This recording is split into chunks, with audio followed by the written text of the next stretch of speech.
In 1973, an architect walked into a brand new luxury apartment tower in New York and noticed something strange. Everything was expensive. The lobby was polished stone. The elevators were wrapped in metal. The windows were huge.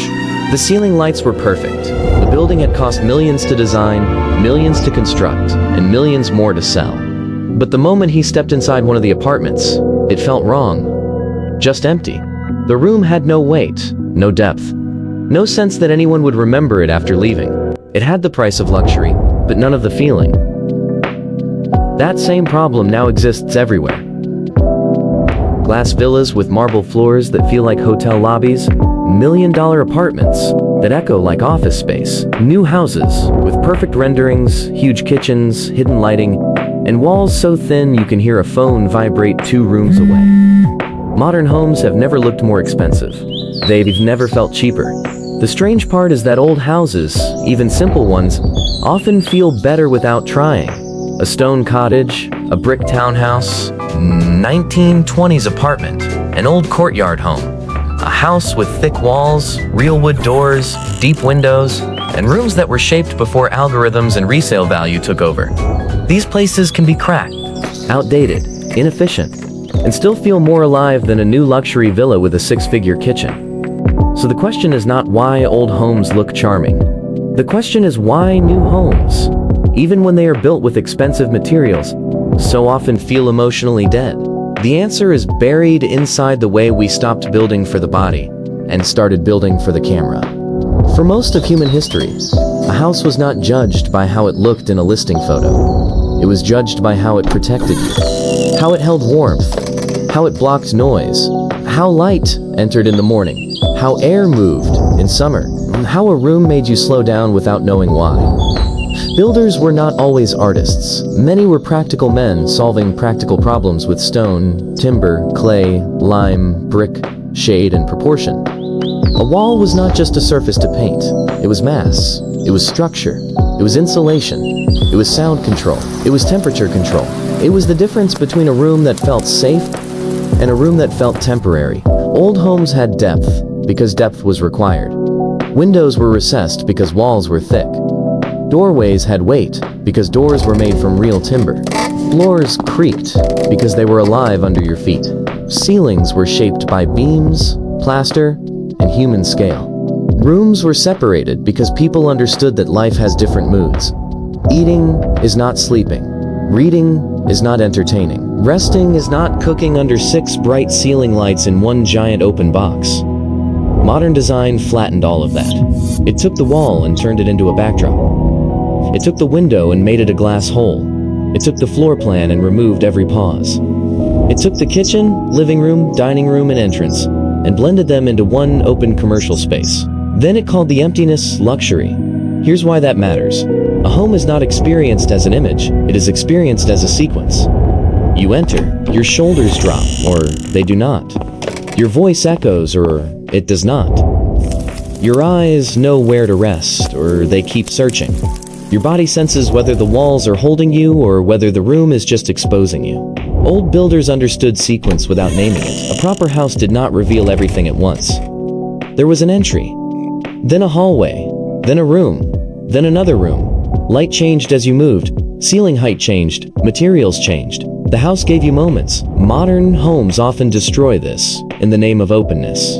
You open the front door and see everything immediately. Kitchen island, sofa, TV wall, stairs, glass doors, dining table, pendant lights, all visible in 1 second. At first, it feels impressive, then your brain has nothing left to discover. That is one reason expensive modern homes feel cheap. They give away the whole experience at the entrance. They are designed like thumbnails, not places. The second reason is material honesty. Old homes were usually built from materials that made sense where they were used. Stone carried weight, brick held heat, wood framed openings, lime plaster breathed, clay tile handled sun and rain. Iron was heavy because it needed to be. You could feel what each material was doing. Modern luxury often uses materials as costume. Thin stone veneer pretending to be solid stone, engineered panels pretending to be timber, vinyl floors pretending to be oak, decorative beams that carry nothing, Fake bricks stuck to drywall, marble patterns printed onto porcelain slabs, plastic trim shaped to look like old craftsmanship. The eye may accept it for a second, the body does not. You may not consciously know why a room feels fake, but your hand knows when a door is hollow. Your ear knows when footsteps sound thin. Your body knows when a wall has no mass behind it. This is where cheapness enters, even inside expensive houses. It is not always about price. It is about truth. A small old house with real brick, real wood, and real proportions can feel richer than a new mansion wrapped in surfaces pretending to be something else. The third reason is sound. This is one of the most ignored parts of quality living. A beautiful home that sounds bad will never feel expensive. Old buildings often had heavy walls, smaller rooms, wood floors, plaster, rugs, curtains, books, trim, and imperfect surfaces. All of these broke up sound. They absorbed it, softened it, scattered it. Voices stayed human, footsteps had warmth, silence had texture.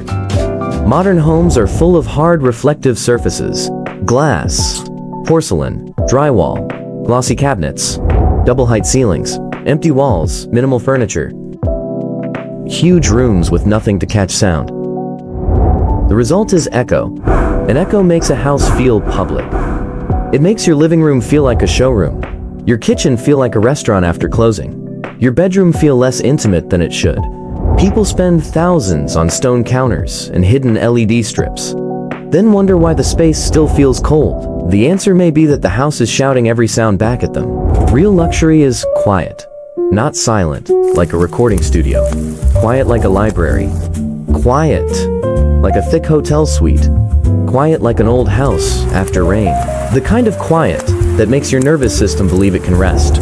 Modern homes often fail here because developers build for visual impact and square footage, not acoustic comfort. Sound does not sell well in photographs, but it decides how a home feels every day. The fourth reason is light. Old houses used light carefully because they had to. Before cheap electricity and giant glass panels, builders thought about where the sun rose, where it set, where shadows fell, and how deep a window should sit inside a wall. A deep window does something a flat window cannot. It creates shadow. It frames the outside. It makes the wall feel thick. It gives the room a sense of shelter. Light does not just blast in. It enters with shape. Modern windows are often pushed flat into thin walls, stretched oversized and repeated without much thought. The result looks clean in renders, but often feels exposed in real life. Too much glass can make a home feel less luxurious, not more. Because humans do not only want views, they want refuge. A room with glass on every side may photograph beautifully, but the body asks a simple question: where am I protected? This is why some old rooms with one perfect window feel better than new rooms with a full wall of glass. The old room gives you light and safety. The new room gives you brightness and exposure. There is a difference. Luxury is not maximum light. Luxury is controlled light. Morning light in a breakfast corner. Soft afternoon light on textured plaster. A shaded entry that makes the living room feel brighter. A bedroom where the sun does not attack your face at 6 a.m. A hallway that compresses before opening into a warmer room. That is architecture, not just windows. The fifth reason modern homes feel cheap is scale. Bigger rooms are not automatically better. In fact, one of the fastest ways to make a house feel uncomfortable is to make every space slightly too large, slightly too tall, and slightly too open for the life happening inside it. Old homes often had human scale because materials, heating, and construction limits forced it. Rooms were sized around bodies, furniture, conversation, and fire. A ceiling might be high in the formal room, lower in the bedroom, narrower in the hall, wider near the windows. There was variation. Modern homes often chase the same move everywhere. Bigger opening, higher ceiling, wider span, larger island, longer sofa wall, taller glass. But when every room tries to be impressive, no room feels intimate. You cannot relax inside a space that keeps performing. This is why some people walk into a new luxury house and say it feels like an Airbnb. Everything is clean. Everything is expensive. Everything is staged. But nothing feels settled. There are no small moments. No corner that feels claimed. No room that wraps around you. No transition between public and private. No place where the house stops showing off and starts taking care of you. Old houses often understood something modern real estate forgot. Comfort needs compression. A narrow hallway can make a living room feel generous. A lower ceiling can make a bedroom feel calm. A small window seat can feel richer than a giant empty lounge. A separate dining room can make meals feel grounded. A proper entrance can make the rest of the home feel protected. Space only feels good when it has contrast. Without contrast, size becomes emptiness. The sixth reason is detail, not decoration. Detail. There is a difference. Decoration is something added after the room fails. Detail is built into the room so it does not fail in the first place. Old homes used baseboards, casings, crown molding, built-ins, arches, niches, deep thresholds, window stools, shutters, railings, stone edges, timber joints, and plaster transitions. These were not random ornaments. They helped the eye understand the room. They gave walls a beginning and an end. They gave openings importance. They gave shadows somewhere to land. Modern minimalism removed many of these details, but often did not replace them with better proportion, or better material, or better craftsmanship. So the room became plain, not refined. True minimalism is extremely difficult to pull off. Requires perfect lines, perfect joints, perfect light, perfect proportions. Without that level of control, minimalism becomes empty drywall with expensive furniture. That is why so many modern homes need oversized art. Giant plants, LED strips, and statement chairs a real home is supposed to do. If this opens something for you, subscribe. We're uncovering the building rules modern homes forgot, and the quiet systems that make life feel better inside them.